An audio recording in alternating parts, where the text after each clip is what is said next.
कि मेरे मेरे गांव में, मेरे जवार में कोई कष्ट में नहीं रहेगा। जो गरीब हो धान दे दो, चावल दे दो, आटा दे दो, रुपया दे दो, लेकिन मेरे वहां कोई गरीब नहीं रहेगा, मेरे नजर पर कोई दुखी नहीं रहेगा। और तो राजा दिल खोल के दान करे, खिया में पिया में सब कुल करे, लेकिन राजा के घर के बगल में विपत्ति आकर रोवे। ध्यान से सुनो, लेकर के डांट ना पाओ तर वे नहीं डांट पा रही हो, बोलो, या तो बच्चों को लेकर चले जाओ, बोलने ना दो। यहाँ विपत्ति आके एक जान डाल दी जरूरत है। यहाँ में राजा के घर के पिछुआरे आके बुढ़िया का रूप बना के अब विपत्ति सुसुक सुसुक के रोवे। एक दिन रोवल, 2 दिन रोवल, 3 दिन रोवल, 4 दिन, अब 5वां दिन भोकार छोड़ के घर के बगल में रोत रहे। राजा अपना नौकर से कहे कोई दुखी नहीं ना है। नौकर कहे सरकार पूरा राज तो सुख में है, सब लोग सुख में है, कोई गरीब नहीं है, खाने बिना कोई मर नहीं रहा है, कपड़ा लत्ता रुपया पैसा सब बांट दिए हैं, लेकिन एक चीज है, एक बुढ़िया आपके मकान के बगल में 5 दिन से रो रही है। हमारी बेटियां गौर से सुनेंगी, एक बुढ़िया माई रो रही है।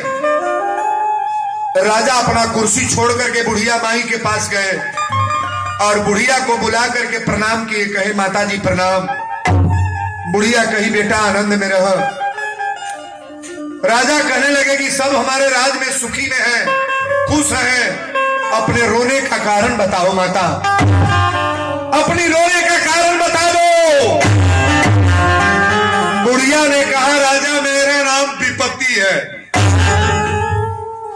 मेरा नाम विपत्ति है। यहाँ जितने लोग हैं पीछे भी सुनिएगा इस बात को, थोड़ा शोर कम कराओ, बोलवाओ मत। बुढ़िया ने कहा मेरा नाम विपत्ति है, मैं विपत्ति हूं। राजा कहे रो क्यों रही हो? बुढ़िया कहे सब लोग खुशी बा, तारा इलाका में सब गदगद बा, लेकिन एक व्यक्ति रोज रोवतिया, पुकार छोड़ के रोवतिया, भोकार छोड़ के रोवतिया, हम लाज के मारे, शर्म के मारे तो उससे कह ना पाओ तनी।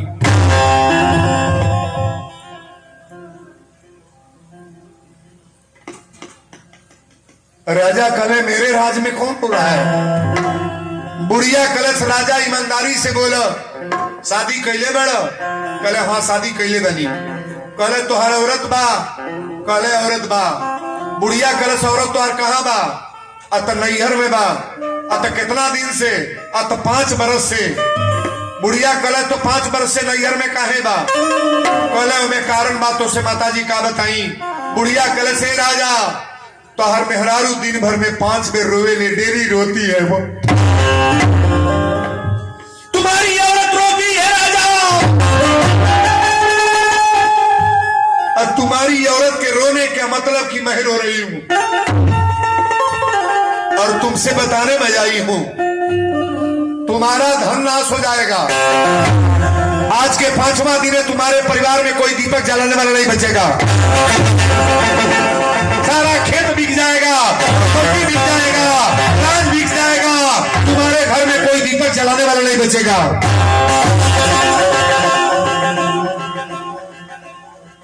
राजा कहले मेरे घर में कुछ नहीं बचेगा। बुढ़िया ने कहा लथू गुप्ता जी 100 रुपया। इस बात को ध्यान से सुनना, पूरे कथा का मतलब मैं एक जगह बोल रहा हूं। बुढ़िया ने कहा राजा मैं विपत्ति हूं और तुमको आज ही बता deती हूं, आज के 5वां दिन तुम्हारे घर पर चढ़ूंगी और तुम्हारा घर बर्बाद हो जाएगा। तुम्हारा घर बर्बाद। राजा ने कहा माता अब हमको राय दे दो कि मेरा संपत्ति बच जाए, मेरे परिवार के बेटा, परिवार के लोग बच जाए। विपत्ति ने कहा एक काम करो, एक वरदान मुझसे मांग लो। एक वरदान, एक ही वरदान में मैं कुल दे दूंगी, तुम चैन से रहना। कहले वरदान क्या मांगे? राजा के सोच में नहीं आ रहा है। राजा गए अपना प्रजा से पूछने की क्या मांगे। प्रजा ने कहा खेत बाड़ी जायदाद मांग लीजिए, हम लोग काम करेंगे और पेट भरेगा। राजा कहे भी सही नहीं है। अपने बच्चों से पूछे कि क्या मांगे। लड़का कुल कहले पिताजी खजाना रुपया मकान मांग लो। कहले ये भी अच्छी बात नहीं है। राजा एगो औरत से नाजायज संबंध कैले रहले, जौन मौगिन के रोवत रहे। यहाँ बहुत मर्द बैठे हैं, गौर करना, मर्दों को समझा दें हम। अभी बताएं कि घर में कोई रोएगा ना, आप बर्बादी के कगार पर जाओगे। एगो नाजायज औरत से संबंध कैले रहले और वही औरत से इनका चलत रहे। मेहरारू 5 वर्ष से नैहर में रहो और नाजायज वाली औरत से जाके पूछ लगी, बताओ हमारा राजपाट नाश हो जाएगा, हम विपत्ति से क्या मांगे? तो कहला से राजा जवानी मांग लो, तुम भी जवान रहो, हम भी जवान रहे, अपना आनंद से जीवन कट जाएगा। हम लोग जवानी के तड़प कर रहे, जवानी मांग लो, हम लोग दोनों नौजवान रहेंगे, अपना जिस्तर चाहेंगे रहेंगे। राजा कहले कि रानी ये भी गलत है। राजा कहले किसी से नहीं पूछेंगे, अपने ससुरारी गए। ससुरारी गए तो मेहरारू तो अंदर रहल, सार सरहज कहले का करे, भाग जाए लगल तो मार के मुंह आदर जाए पे। कहले क्यों? कहले कि मेरे घर पर विपत्ति आने वाली है, मैं राय लेने आया हूं। अपनी औरत के बोले, कहले रानी तू लौट के घर चला, तार घर बर्बाद होके वाला बा। औरत कहले समझा के का करब राजा?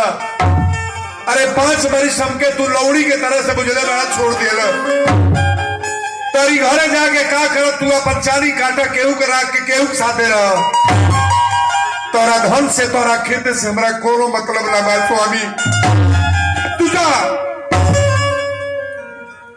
औरत जब रोवे लगल तो राजा कहले रानी एक बात है, विपत्ति अपने घर के बगल में रोवत रहल है और कहला से कि 5वां दिने जो मांगना है मांग लो। एगो राय दे दो रानी, तुम्हारे मांग में सिंदूर डाल करके शादी किया हूं, मैंने गलती तो बहुत बड़ा किया, लेकिन कोई राय दे दो कि अपना घर मकान दुकान घर बन जाए, ये बेटा परिवार बन जाए। रानी ब्याही औरत ने कहा राजा अगर हमारे पर आप आश्रित हो, एक ही काम करना, जाकर के विपत्ति से कह देना कि हमारे घर में शांति हो, मेरे घर में शांति हो, मेरे परिवार में कोई दुखी न रहे, मेरा परिवार हरदम सुखी रहे।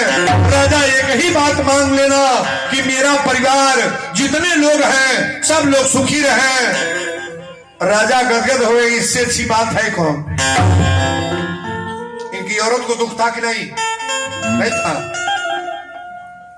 औरत समझौलस, अच्छा औरत नीक बात कलस की बाबू नीक बात कैसनो मेहरारू हुई अपने मर्दे के निमन सिखाई की बाबू।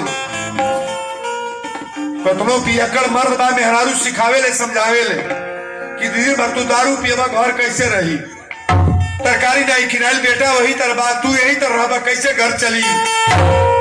लेकिन जब वरदान मंगलस तो औरत के गोड़ पकड़ के राजा रोए लगने के लिए रानी आज हमरा समझ में आ गई कि परिवार को तुम बनाने के चक्कर में हो और मैं अपने परिवार को बर्बाद करने के चक्कर में था। ये नाजायज संबंध में बनाया था ना, ये परिवार बर्बाद होने वाला है। हमारे औरत से बढ़िया है कौन? रानी के अपना कहले रानी तू चला अपना घरे, आज से कान पकड़ के कसम खाता नहीं कभी जीवन में उस औरत से बात नहीं करूंगा। लेके गई ले विपत्ति 5वां दिन आई, कलश की राजा न्याय कर लियो, क्या मांगना है? कल एक चीज दे दो माता जी, मेरे घर में सुमति हो, कोई किसी से झगड़ा ना करे, कोई किसी पर रुष्ट न रहे, कोई किसी का परेशानी ना देखे, सब लोग आनंदित रहे, सब लोग गदगद रहे। अगर सब लोग खुश में रहेंगे तो सुख तो अपने आप ही आ जाएगा।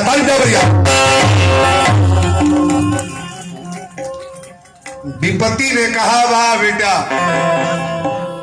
ये औरत के सिखाने पर तुमने वरदान मांगा है, अब मुझे कष्ट। शिवांश मिश्रा जी 100 रुपया,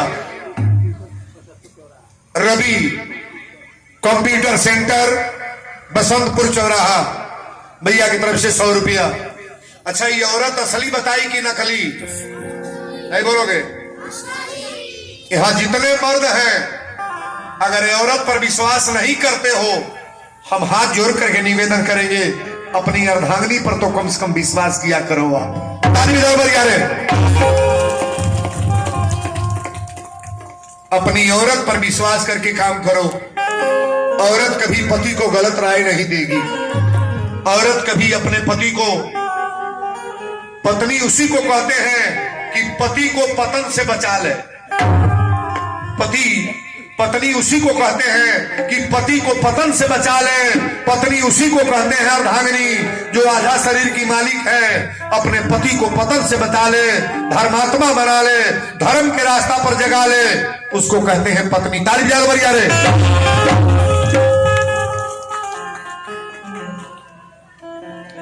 पकड़ लो हाथ रघुराई, नहीं तो डूब जाए।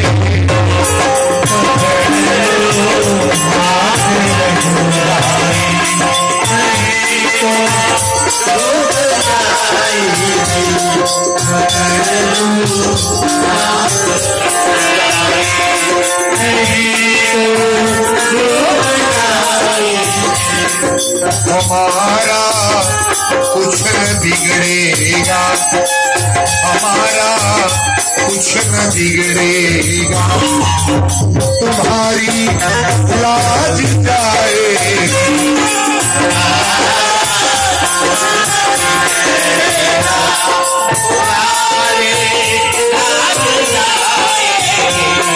हमारा कुछ न बिगड़ेगा,